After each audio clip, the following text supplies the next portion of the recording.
Welcome to this episode of the Year in Review series where we are going to be talking about democratization of technology. That is already sounding like quite a handful, and it already sounds intimidating with these big words with multiple syllables in it. So let us break it down in very simple terms so that we are all able to understand what we are talking about. All this means is technology becomes so simple that it is available in the hands of each and every one of us. That is the process of democratization, or making sure that something is accessible to everybody. And by democratization of technology, we do not just mean that technology is available for you to use, but it also means that we have tools that are available so that you can build your own applications. You can customize your apps and your tools and your technology to suit your own needs. That sounds very powerful, but it also sounds intimidating and something that only coders or geeks or techies would be able to do. If you are a typical non-techie, you would say this is not for me. And that is exactly the transformation promise that democratization brings to the table. It promises that people like you, who are non-techies, non-coders, non-geeks, who've never written a single piece of code in their lives, can also use technology to build even more technology, even something that is absolutely customized to your needs. And how am I saying this with all of this confidence? It's because I've myself been a big beneficiary of this democratization and have enabled other people who are non-techies to use technology to create new stuff. And it has worked like magic. I have already shared a lot of these experiences in the public domain, and some of these experiences have also been shared in this Year in Review series, and you will find the link to the playlist in the description below. But just to provide you with some context to understand the power of these technologies that have been democratized, let me give you a quick couple of examples. The first example is when a person like me, a commerce graduate with no technology background or education, went on to build an application with a use case of AI, ML, and NLP, that is artificial intelligence, machine learning, natural language processing. And this project was completely coded by me without any involvement of the IT team in the programming or the coding aspects. And many of these projects got recognized in the Financial Times innovation reports, which were published across Asia Pacific, and one of them even went on to win the award at an international level. These initiatives did not just stop with me. What we were able to do during the pandemic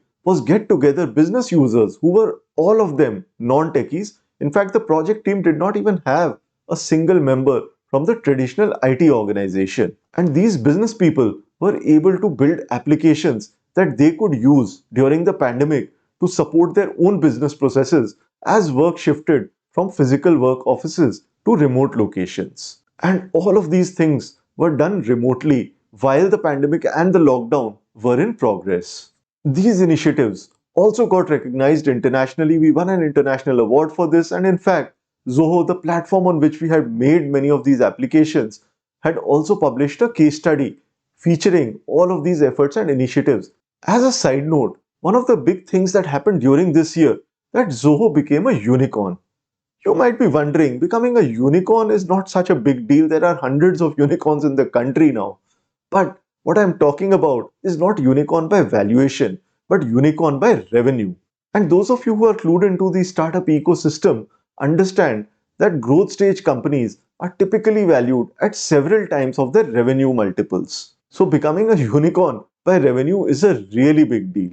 And I was fortunate enough to meet the founder of Zoho, Sridhar Vembu, the day after this announcement was made at an event in Delhi where I was sharing my experiences on creating applications using Zoho Creator.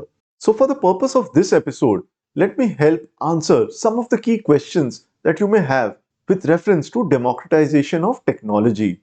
And my focus here is going to be on these low-code application development platforms or no-code application development platforms like Zoho Creator and many other such products that are available in the market.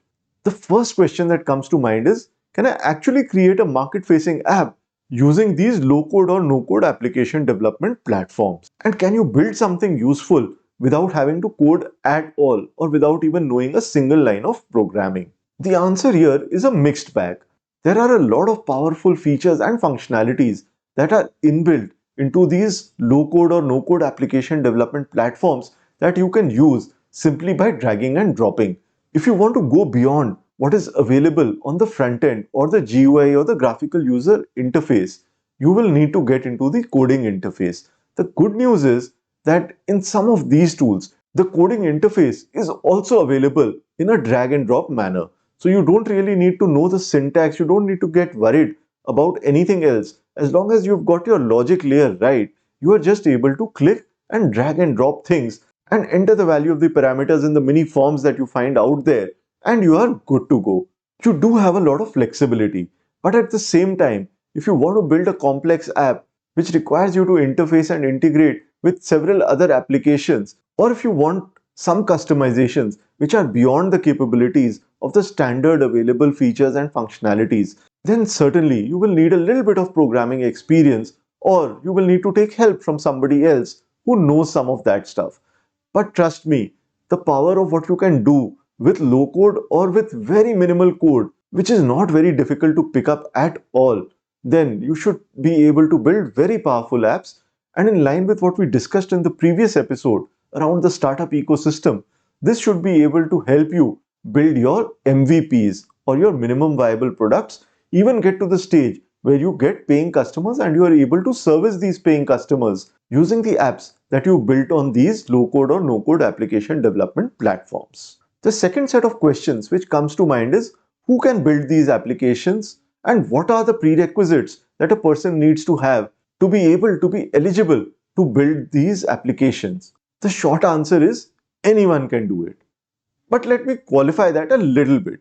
If you're building an app that solves a need in a particular domain or a functional area, you definitely need to have some knowledge or understanding of how things work in that domain or in that function. So that's really about functional or domain knowledge. It has got nothing to do with your knowledge of technology. But at the bare minimum, you should be able to articulate and conceptualize how the process will work, how the data will flow, how the approvals will work, what kind of data elements will need to go in, what will be the inputs, what will be the processing, what will be the output. If you understand your function or domain well enough, then these things should come naturally to you.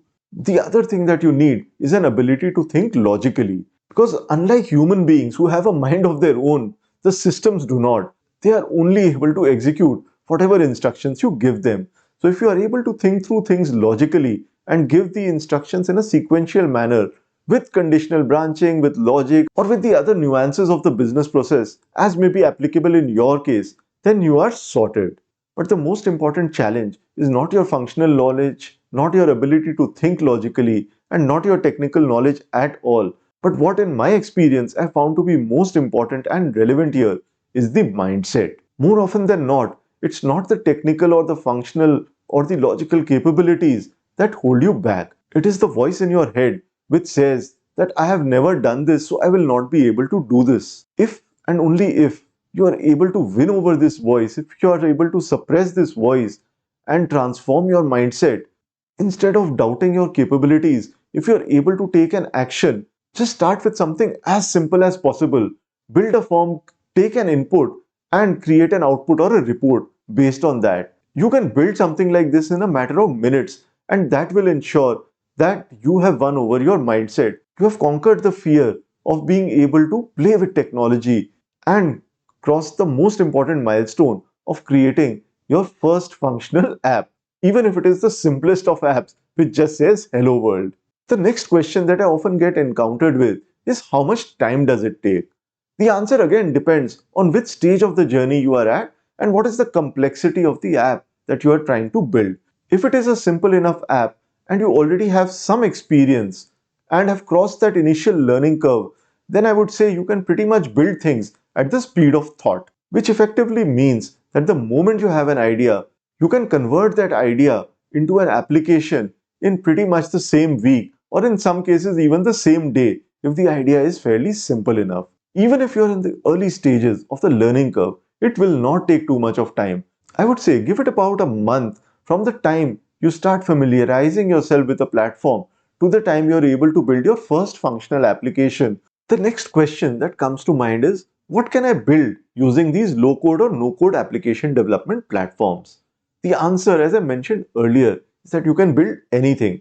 But there is a distinction I would like to draw between what you can build with standard components versus what you can build with some amount of coding. And most of these platforms also have a developer interface, which effectively means that after building your MVP or a crude or a quick and dirty system, you can effectively scale it up, make it more extensible by getting developers onto the platform and enhancing your product or application to a great degree. But let us not get ahead of ourselves. To build a simple functional app, most of the standard tools and functionalities and elements that you would find in the standard GUIs of most of these tools should be good enough for you. The next question that you may have in your mind is, can I do this without any support? You may be thinking that you may have done it, your teams may have done it because they had your support and guidance.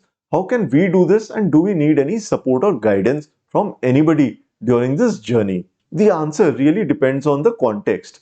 If you are a self-directed learner and if you choose a tool or an application which has good documentation and a lot of information is available in the public domain, I would imagine that a lot of people would be able to go about building simple functional apps without too much of external intervention. But surely there would be challenges when you would be stuck and you would not know where to go. So having a support system would definitely help.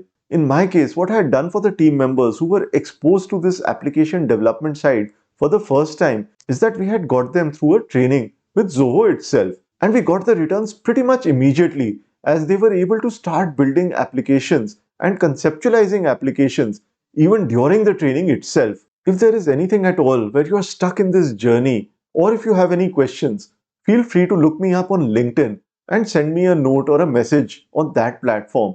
Or you can reach me through the contact form on my website as well. I will drop the links in the comments below and will be happy to help you with whatever you need. And talking of needs, there is something where I need your help on. And you can help me in very simple ways. All you need to do is like and share this video. Put in your comments about what you used to think about these low-code and no-code application development platforms and what you think about it now, or what is it that you're planning to do. And if you're interested in more such insights, do subscribe to this channel and also check out the playlist which has all the videos so far in the Year in Review series. I've covered a wide variety of topics with a few more to go before this year ends. So until then, see you in the next episode.